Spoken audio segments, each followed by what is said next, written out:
Nasamsam naman ng 2nd Special Operation Unit Maritime Group ang mga iligal na troso sa Rizal, Palawan. Alamin ang ibang impormasyon mula kay Police Senior Master Sergeant Desiree May Walter.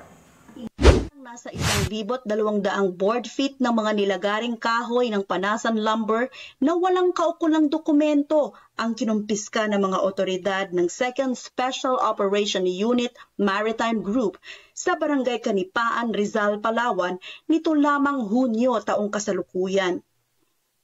Ang operasyong ito ay resulta ng masusing pagmamatsyag at koordinasyon sa pagitan ng iba't ibang ahensya ng gobyerno kasama ang Department of Environment and Natural Resources at Municipal Environment and Natural Resources Office ng Rizal.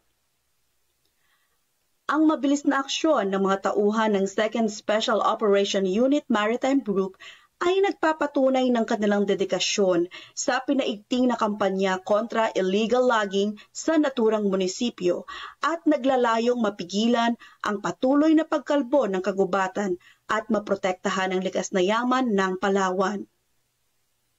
Dahil dito, nagbigay sila ng babala sa mga individual at grupo na patuloy na lumalabag sa batas dahil seryoso ang lokal na pamahalaang ipatupad ang kinauukulang parusa sa sinumang mahuhuli at lalabag dito.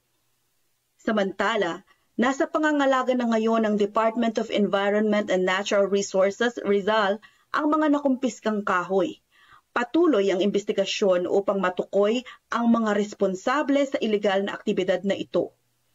Ang mga kinauukulan ay patuloy na nakikipagtulungan upang masigurong masusunod ang tamang proseso sa paghawak ng mga ebidensya laban sa mga sospek.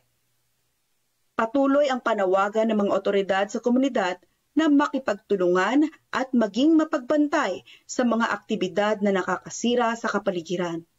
Ang kanilang kooperasyon ay mahalaga sa pagsugpo ng mga ilegal na gawain at sa pangangalaga ng ating kalikasan para sa susunod na henerasyon.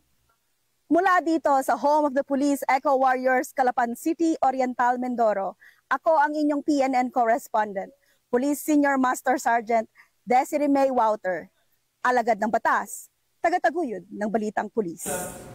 Ayan, maraming salamat sa Police Senior Master Sergeant Walter.